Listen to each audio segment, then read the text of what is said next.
वंदे मातरम साथियों, हमारे वीडियो की श्रृंखला आम से खास बने हमारे ऐसे साथी जो हाल ही में प्रतियोगी परीक्षा के अभ्यर्थियों के लिए बहुत अच्छा काम कर रहे हैं, या ये मैं कहूं कि बहुत अच्छी, अगर वो लोग नहीं होते तो अपने लिए बहुत कठिनाई अनुभव होती प्रतियोगी परीक्षा के विद्यार्थियों को।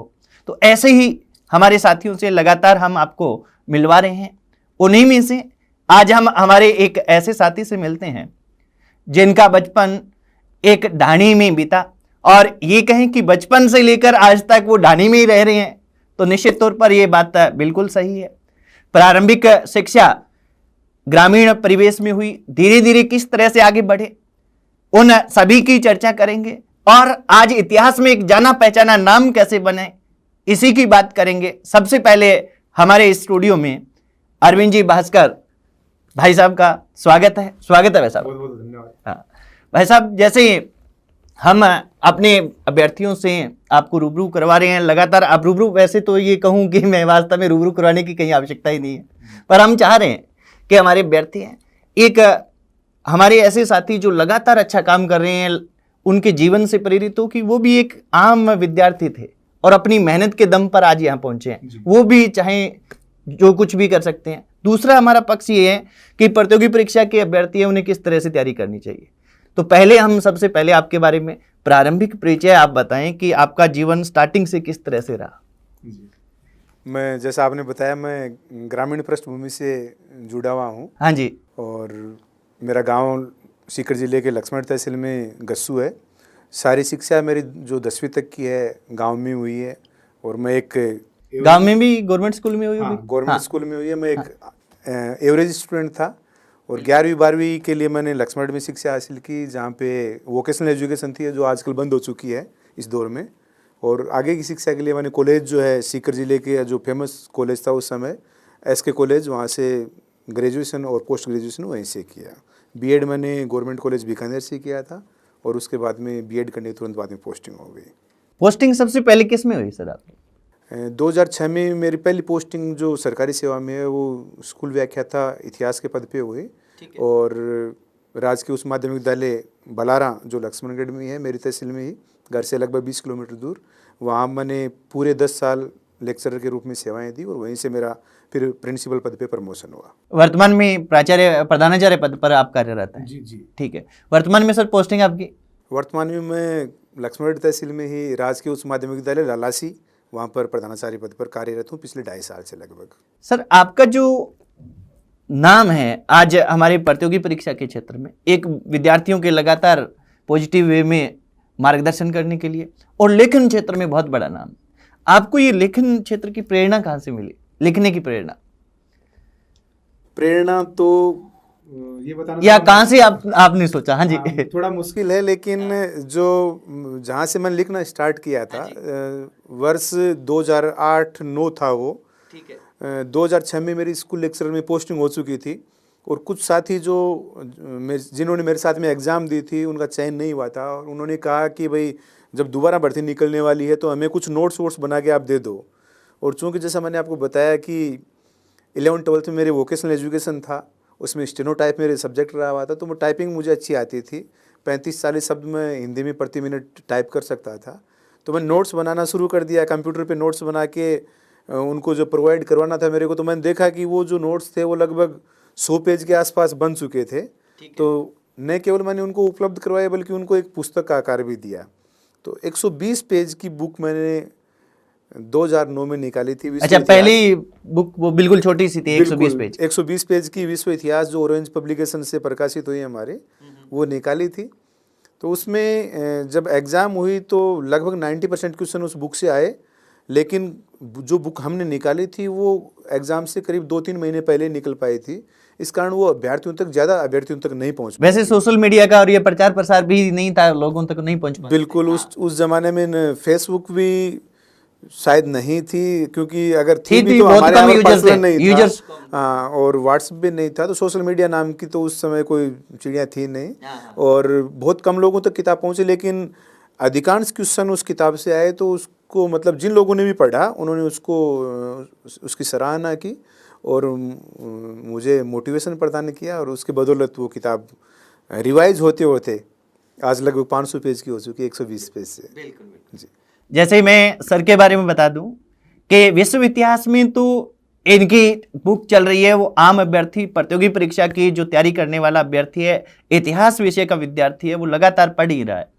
क्योंकि वास्तव में आज के जमाने की बात कहूं या आज प्रतियोगी परीक्षाओं के दौर की बात कहूं तो विश्व इतिहास इनकी बुक के बिना मैं मानूंगा, क्योंकि मैंने भी बहुत कम से कम 4-5 बार पढ़ा है सर आपकी बुक को, कि उसके बिना पूर्ण नहीं होता। पर अभी आधुनिक भारत पे भी सर की बुक्स आ चुकी हैं, 2 पार्ट में आई है, पार्ट 1 और पार्ट 2। साथ में सर हैं वो राजस्थान अध्ययन की परिवर्धन कमेटी हैं, रिव्यू कमेटी है ये कहूँ मैं, रिव्यू कमेटी के राजस्थान अध्ययन के कक्षा 9 और कक्षा 10 की जो बुक्स हैं उसकी रिव्यू कमेटी में भी है। और कक्षा 12 में जो माध्यमिक शिक्षा बोर्ड का भारतीय इतिहास बुक लगती हैं जो पहले थी, उसमें भी सर लेखक समूह में सम्मिलित हैं। तो सर अभी क्या कि ये मेरे ख्याल में आप किसान आंदोलन पे भी कुछ कार्य कर चुके हैं सर, उसके बारे में किसान आंदोलन वाला बताएं सर आप थोड़ा। जैसा मैंने आपको बताया प्रारंभ में कि मैं ग्रामीण पृष्ठभूमि से हूँ, खेती बाड़ी से शुरू से जुड़ा हुआ हूँ, किसान परिवार से जुड़ा हुआ हूँ, तो वो चीज़ें मुझे विरासत में मिली हैं। बिल्कुल। और जब मैं लेखन का काम कर रहा था तो इस दौरान आरपीएससी की एग्जामों में 1-2 बार सीकर किसान आंदोलन के बारे में क्वेश्चन पूछे गए कि जो कटराथल सम्मेलन हुआ था उसकी जो महिला सम्मेलन हुआ था उसकी अध्यक्षता किसने की। तो मुझे ताज्जुब हुआ कि इतना बड़ा क्वेश्चन बना है हमारे ज़िले से, आसपास से, और हमें उसके बारे में जानकारी नहीं है। तो फिर मैंने इसके बारे में थोड़ी खोजबीन करने का प्रयास किया। तो जब खोजबीन की तो आश्चर्यजनक रूप से जो सूचनाएं थी, जो तथ्य थे, वो मेरे सामने निकल के आए, और वो इतने ज़्यादा थे कि मैंने रिसर्च किया है तो पाया है कि ब्रिटिश संसद में सीकर किसान आंदोलन के बारे में 14 बार क्वेश्चन पूछे गए। अच्छा। जबकि बिजोलिया है, बेंगू है, और किसी भी किसान आंदोलन के बारे में वहाँ पर इतनी बड़ी गूंज नहीं सुनाई थी। सर पैथिक लॉरेंस जो भारत आज़ाद हुआ उस समय भारत मंत्री थे, उन्होंने वहाँ पर प्रश्नों की झड़ी लगा दी थी। तो वो सीकर के लिए बहुत बड़ी बात थी। और मैं समझता हूँ कि बहुत कम काम, जितना काम इस किसान आंदोलन पे, सीकर किसान आंदोलन पे होना चाहिए था, नहीं हुआ है। और आज भी हम जब राजस्थानी किसान आंदोलन की बात करते हैं तो सिर्फ हमारा जो ध्यान है वो या जिक्र है वो सिर्फ बिजोलिया किसान आंदोलन तक ही खत्म हो जाता है। पर उसी में से ज़्यादा जी। लेते हैं। तो न केवल वो पर्सन ब्रिटिश संसद में पूछे गए, बल्कि मैंने ऑस्ट्रेलिया, न्यूजीलैंड, इंग्लैंड, सिंगापुर, वहाँ की लाइब्रेरियों से उस समय के 1934-35 में जो खबरें वहाँ पे छपी है, बहुत आश्चर्यजनक है कि यहाँ की खबरें ऑस्ट्रेलिया के अखबार में उस ज़माने में छपी। तो वो खबरें भी मैंने वहाँ से जुटाई हैं, दर्जनों खबरें मैंने वहाँ से जुटाई हैं।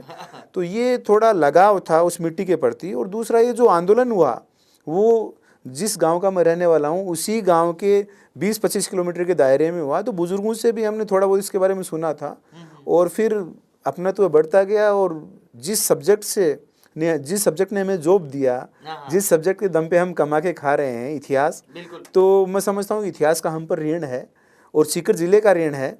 तो मैंने उस मिट्टी का ऋण उतारने के लिए इस फील्ड पे काम किया है। मेरा 2 चीज़ों पे काम है सीकर की घटनाओं पे। 1922 से लेकर 1935 में जो किसान आंदोलन चला यहाँ का ऐतिहासिक, उस पर मैंने काम किया है। एक 1938 में जयपुर की सेनाओं ने सीकर पर हमला कर दिया था। राव राजा जो कल्याण सिंह थे यहाँ, इनको यहाँ से निर्वासित कर दिया गया था 10 साल के लिए, उनको पागल घोषित कर दिया गया था। तो यहाँ के सीकर के जो राजपूत कम्युनिटी के लोग थे, उन्होंने बहादुरी से जयपुर की फौजों का सामना किया। दर्जन भर लोग उस मामले में शहीद भी हुए। तो मैंने उस पर भी काम किया है। पहले अभी सीकर किसान आंदोलन पे मेरी 3-4 बुक्स आएंगी, काम वो भी कंप्लीट किया हुआ, उसके तुरंत बाद में उस पर भी काम मेरा वो किताबें पब्लिश होगी। बहुत ही शानदार कार्य कर रहे हैं सर आप। और वास्तव में जैसे आप कह रहे हैं कि हम इतिहास के ऋणी हैं, वैसे इतिहास का विद्यार्थी आपका भी ऋणी रहेगा, क्योंकि इतिहास में आप ऐसी जानकारियां उपलब्ध करवा रहे हैं जो बहुत इजीली हमें मिल पा रही हैं, जो शायद संभव नहीं थी आपके बिना, आपके इन कार्यों के बिना। तो सर अभी आधुनिक भारत पे जो आपने लिखा है उसके बारे में कुछ हमारे अभ्यर्थियों को बताएं। आधुनिक भारत के बारे में ये है कि मेरी रीढ़ की डिग्गी क्या है, 2 बार सर्जरी हो चुकी है लगभग 6-7 साल के दौरान। अच्छा।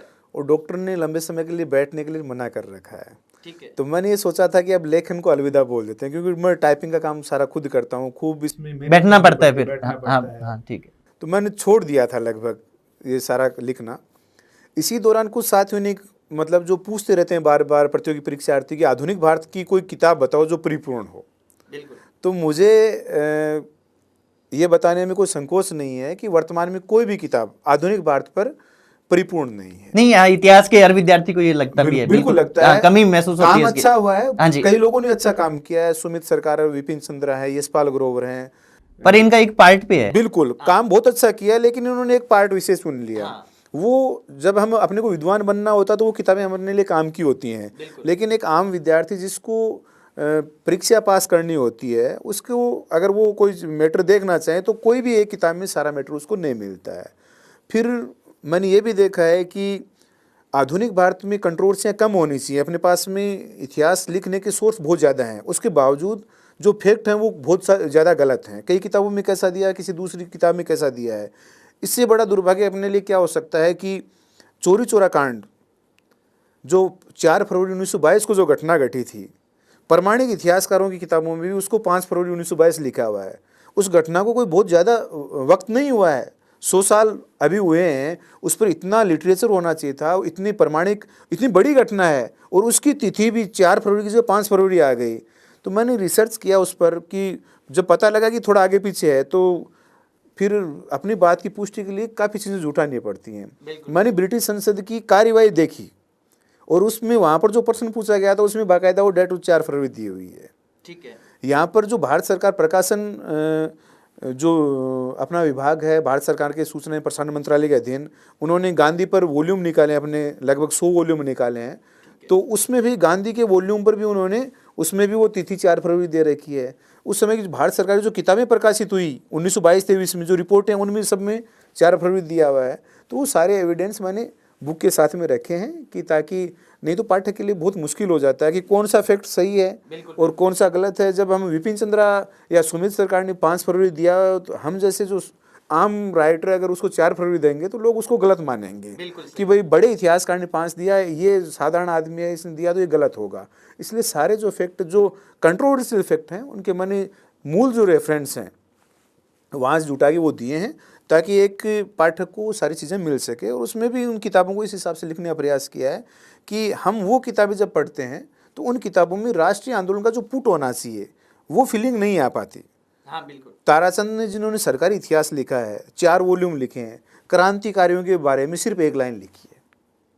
तो ये मतलब ये बहुत बड़ी ट्रेजेडी है।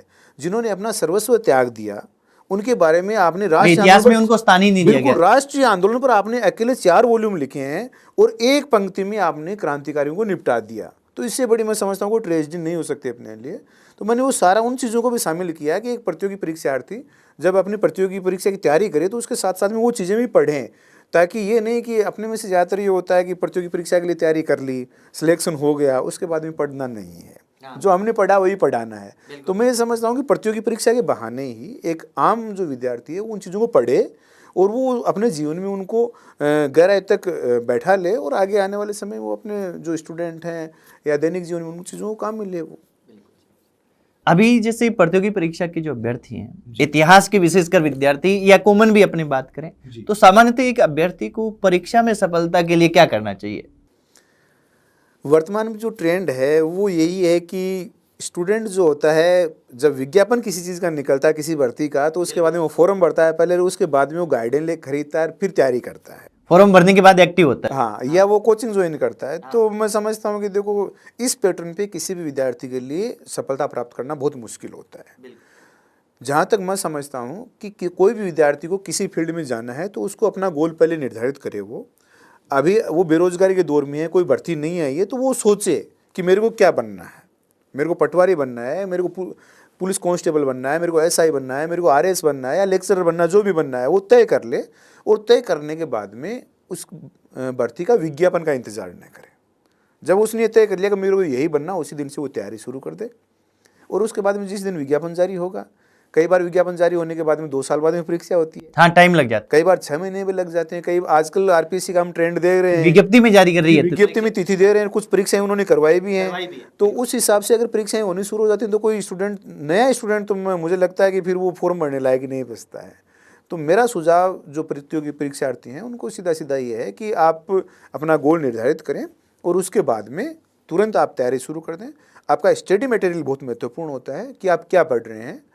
तो स्टडी मटेरियल आपका अगर आप जो प्राप्त करना चाहते हैं तो वो आपका शॉर्ट एंड स्वीट होना चाहिए। सर इसके लिए क्या करें? भी अभ्यर्थी एक आम अभ्यर्थी है जिसको नॉलेज भी नहीं है कि मेरे को क्या पढ़ना चाहिए, कैसे पढ़ना चाहिए, तो मैटर सिलेक्ट के लिए उनको किन लोगों की सहायता लें या किसके, इसके बारे में कुछ आपके विचार? हाँ, मैटर सेलेक्ट करने के बारे में देखो मेरा सुझाव ये रहेगा, जैसे अमूमन अपन पुलिस कांस्टेबल की बात करें या पटवारी की बात करें, किसी भी चीज़ की बात करें, तो उस एग्ज़ाम में एक सामान्य विद्यार्थी होता है तो उसके लिए उस पूरे पाठ्यक्रम को कवर करना पाना मुश्किल होता है। तो मेरा सुझाव ये रहेगा उनके लिए कि अगर उसका हिस्ट्री का पार्ट है तो वो हिस्ट्री के एक्सपर्ट से बात करें कि मेरे को क्या पढ़ना है। एक अच्छा जो उनका गाइड है उनसे बात करें। राजनीति विज्ञान का कोई पार्ट है तो वो राजनीति विज्ञान के एक्सपर्ट से बात करें कि ये 4 टॉपिक आपके इसमें हैं तो मुझे क्या पढ़ना चाहिए।